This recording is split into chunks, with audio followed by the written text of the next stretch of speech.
हरे कृष्णा। हमारे इस भागवत प्रभा में आपका स्वागत है और आज हम चर्चा करने वाले हैं बिल्कुल ही नए स्कंद, 5वें स्कंद के अंदर।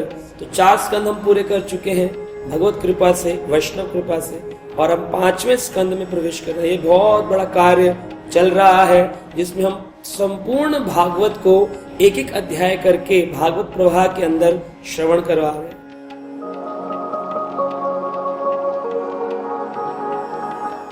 तो आज हम चर्चा कर रहे हैं 5वें स्कंद में मनु महाराज के 5 संतानों में से जो उनकी 5वीं संतान थी प्रियव्रत महाराज, उनके जीवन चरित्र के ऊपर। तो बताया गया है, राजा उवाच, परीक्षित ने एक प्रश्न किया और उन्होंने पूछा, प्रियव्रतो भागवत आत्माराम कथम मुने गृह अरमत यत्मूलम कर्म बंधा पराभवः। हे मुनिवर, हे शुकदेव गोस्वामी, मैं ये बात को समझा नहीं, किस प्रकार प्रियव्रत जो कि अपने बाल्यकाल में विरक्त थे, वह कैसे मंजूर कर लिए ग्रस्त जीवन जीने के लिए, और जब वह ग्रस्त थे वह पुनः विरक्त कैसे बन गए। तो उन्होंने क्या किया अपने जीवन काल में, इसके लिए मैं जानने के लिए बड़ा उत्सुक हूं। तब शुकदेव गोस्वामी ने परीक्षित के पूछे जाने पर प्रियव्रत महाराज के चरित्र का वर्णन किया और उन्होंने कहा कि प्रियव्रत को विरक्ति का उपदेश नारद मुनि से प्राप्त हुआ था। वह राज्य का सुभोग करने के लिए, भौतिक जीवन में प्रवेश करने के लिए बिल्कुल भी इच्छुक नहीं थे। प्रारंभ से ही उनको बड़ा अजीब लगता था कि मैं भौतिक जीवन में जाऊंगा और इसमें कितने कष्ट हैं, मुझे कितने कष्ट उठाने पड़ेंगे।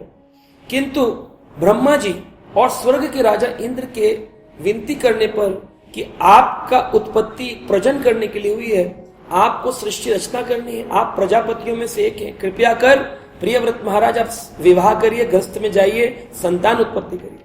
आज भी कई लोग विवाह तो कर लेते हैं लेकिन संतान उत्पत्ति नहीं करना चाहते। सनातन धर्म का हास हो रहा है, धीरे धीरे वो घटता जा रहा है। पहले एक एक घर में 10-10 बच्चे होते थे, लेकिन आज लोग संतान उत्पत्ति को समझते एक बर्डन हो गया है, कैसे इनकी जिम्मेदारी लेंगे। हमें देखना चाहिए कि जिस जीव को भगवान ने जन्म दिया है उसके खाने पीने का इंतजाम भी ठाकुर जी करते हैं। जिसने जन्म दिया है, जीव दी है, वो क्या भोजन का इंतजाम नहीं करता। हाथी 10 टन भोजन करता है, कौन देता है उसको। चींटी कणभर भोजन करती है, कौन देता है उसको। चींटी को कणभर देता है, हाथी को मनभर देता है, वह दयानिधि सबकी सुध लेता है। ये जब ज्ञान प्रियव्रत महाराज को मिला तो वो सोचने पे मजबूर हो गए कि अब मुझे विरक्त जीवन छोड़कर गृहस्थ में जाना चाहिए।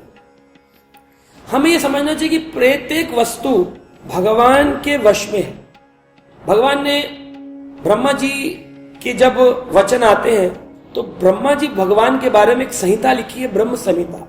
उसके अंदर ब्रह्मा जी कहते हैं, ईश्वरः परम कृष्ण सचिदानंद विग्रह अनादिर आदिर गोविंद सर्व कारण कारणम। सारे कारण के कारण कृष्ण, सर्व कारण कारणम, the cause of all the causes. इस जीवन में जितनी भी घटित घटनाएं हो रही हैं, इसके कारण स्वयं भगवान है। भगवान एक कठपुतली चलाने वाले के समान है और हम सब कठपुतली के समान है। कभी इधर नाचते हैं, कभी उधर नाचते हैं। आज जो मार खा रहा है वह भी बंधा हुआ है, जो मार रहा है वह भी बंधा है। जो मार खा रहा है वो भी किसी गुण के अंतर्गत बंधा हुआ है, जो मार रहा है वो भी किसी गुण के अंतर्गत बंधा हुआ है। हम सब रस्सियों में बंधे हैं। हमें लगता है हम आजाद हैं, लेकिन हम सब 3 गुणों की रस्सियों से बंधे हैं, सतोगुण, रजोगुण और तमोगुण।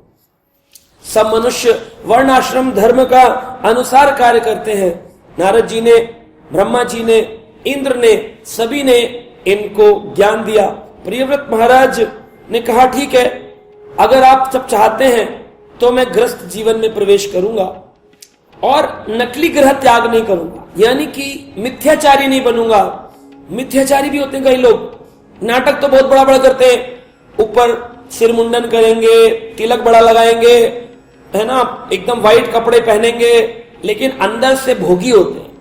मिथ्याचारी, इनको मिथ्याचारी कहा गया। एक होते हैं ब्रह्मचारी, एक होते हैं कर्मचारी, एक होते हैं मिथ्याचारी। तो ब्रह्मचारी वो है जो ब्रह्म को पाने के आचरण के रास्ते पर है, मिथ्याचारी जो मिथ्याभाषी होते हैं, आचरण ही मिथ्या होता है, झूठ। और एक होते कर्मचारी जो कर्म करते हैं, कर्म को प्रधान मानते हैं।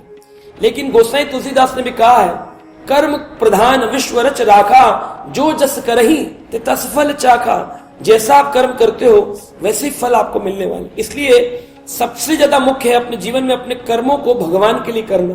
व्यक्ति कहता है कर्म करो कर्म करो कर्म करो, कर्म ही पूजा है, लेकिन कौन सा कर्म?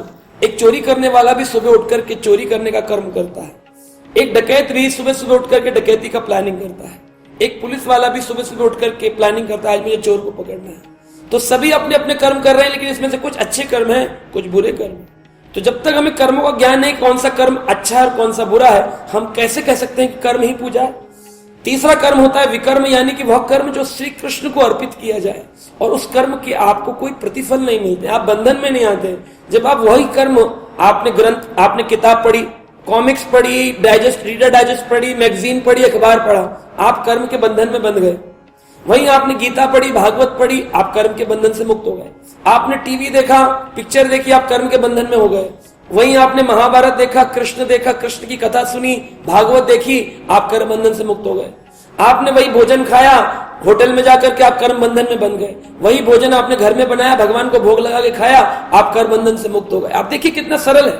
ऐसा नहीं कि कोई जो कर्म बंधन से मुक्त होने के लिए हमें जंगल में जाना है, नहीं। प्रियव्रत महाराज कह रहे हैं ढोंगी ग्रह त्याग नहीं करना है, घर में रहो, युक्त वैरागी बनकर रहो, घर में रहो, हर वस्तु कृष्ण को अर्पित करके उसका भोग करो, प्रसाद रूप में लो, निर्माल्य वस्तु लो। हम लोग तो अपने वस्त्र भी भगवान को देते हैं, भगवान को स्पर्श कराने के बाद हम वस्त्र पहनते हैं कि जो कुछ भी हम कर रहे हैं सब कृष्ण का है, जिस घर में रह रहे हैं वो भगवान का। तो इस प्रकार से जब हम इस बुद्धि में आएंगे, इसको कहते हैं असली कृष्ण भावना भवितो। तो प्रियव्रत महाराज ने ये सब बातें समझ ली और फिर कृष्ण भावना भवित ग्रस्त में प्रवेश किया। ऐसे नहीं थे कि ग्रह मेधी बन गए थे, तो विरक्त जो थे वह ग्रस्त बने, ग्रह मेधी नहीं बने। ग्रह मेधी होता है जिसकी बुद्धि केवल और केवल इंद्र तृप्ति में होती है, वह ग्रस्त बने, आश्रम बनाया, घर में कीर्तन कथा होती थी। और इस प्रकार प्रियव्रत महाराज ने विश्वकर्मा की पुत्री बृहस्पति से विवाह किया और बृहस्पति की गर्भ से उन्होंने 10 पुत्रों को जन्म दिया, जिनके नाम है राजा अग्निंद्र, इद्मजिहा, यज्ञबाहु, महावीर, हिरण्यरेता, धृतपृष्ठा, सवनः, मेधतिथि, वितिहोत्रः और कवि। ये 10 पुत्र प्रियव्रत महाराज के थे। अपनी पत्नी और अपने परिवार के साथ हजारों वर्षों तक राज्य करने के बाद, सबको अच्छी शिक्षा देने के बाद, अच्छे संस्कार देने के बाद, प्रियव्रत महाराज ने अपने रथ के पहिए के खांचे से अपने एक रथ का पहिया बनाया और 7 समुद्रों को पार करके 7 कॉन्टिनेंट का निर्माण किया। अब ये बहुत बड़ी बात है। साइंस कहेगी कि एक बहुत बड़ा धमाका हुआ था और पृथ्वी 7 टुकड़ों में बट गई थी और इस प्रकार से ऑस्ट्रेलिया बन गया, यूरोप बन गया, अफ्रीका बन गया, नॉर्थ अमेरिका बन गया, अटलांटा बन गया। ना ना ना, भागवत के 5वें स्कंद के प्रथम अध्याय के अंदर आप खोल कर पढ़ सकते हैं। इसके अंदर वर्णन किया प्रियव्रत महाराज जो मनु के पुत्र थे, उन्होंने अपने रथ के पहिए से, खांचे से, रथ के खांचे से, पहिए से उन्होंने बैरिकेडिंग बनाई, लाइन बनाई कि ये होगा, ये कॉन्टिनेंट, ये होगा, ये कॉन्टिनेंट। इस प्रकार 7 द्वीपों का निर्माण हुआ, 7 द्वीप बने, आइलैंड्स बने, 7 द्वीपों का निर्माण हुआ। और उन्होंने महाराज प्रियव्रत ने अपने जो 10 पुत्र थे उनमें से 7 पुत्रों को एक एक कॉन्टिनेंट का, एक एक द्वीप का राजा बनाया और 3 पुत्रों ने सन्यास ले लिया, जिनके नाम थे कवि, महावीर और सवन। ये 3 सन्यासी बन गए। तो घर में से एक ब्रह्मचारी बन जाए, दूसरा गृहस्थ बन जाए, ठीक है। एक हो वह भी ब्रह्मचारी बन जाए तब भी ठीक है, एक हो वह गृहस्थ बन जाए तो भी ठीक है। लेकिन 3-3 है और तीनों के तीनों ग्रह मेदी हैं। सुबह टेलीविजन से होती है, आखिरी रात को टेलीविजन देखते देखते, मदिरा पान करते करते सो जाते हैं। ये कोई जीवन है? ये तो पशुवत जीवन है। पशु भी जी रहा है, एसी के घर के अंदर पशु भी रह रहा है, आजकल पशु भी रहते हैं। तो पशु में और इंसान में क्या फर्क है? इंसान वह है जो अपनी बुद्धि से समझता है मुझे करने योग्य क्या है और करने योग्य क्या नहीं है, क्या खाने योग्य है, क्या नहीं खाने योग्य। तो इस प्रकार के जो राजा ने 3 पुत्रों को सन्यासी बनाया, 7 को एकदम सदाचारी ग्रस्त बनाकर के 7 द्वीपों का राजा बनाया। और उनकी जो दूसरी पत्नी थी, जिनसे उनको 3 पुत्रों की उत्पत्ति हुई, उत्तम, रैवत और तामस।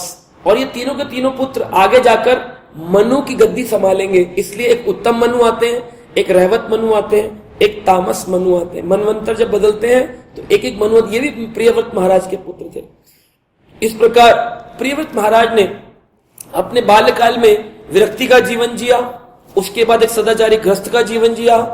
पिता माता का कर्तव्य है अपने बच्चों को संस्कार देना, उन्होंने बच्चों को संस्कार दिए। 3 पुत्र उन्होंने मनु बनाए और उसके बाद अंत में उन्होंने मुक्ति प्राप्त करी, भगवान की भक्ति प्राप्त करी। तो इस प्रकार से हम देखते हैं कि मनु महाराज के जो 5वीं संतान थी प्रियव्रत महाराज, आज हमने उनके चरित्र का श्रवण किया है। आगे के चरित्रों का श्रवण करने के लिए बने रहिए, देखते रहिए भागवत प्रभा। हरे कृष्ण।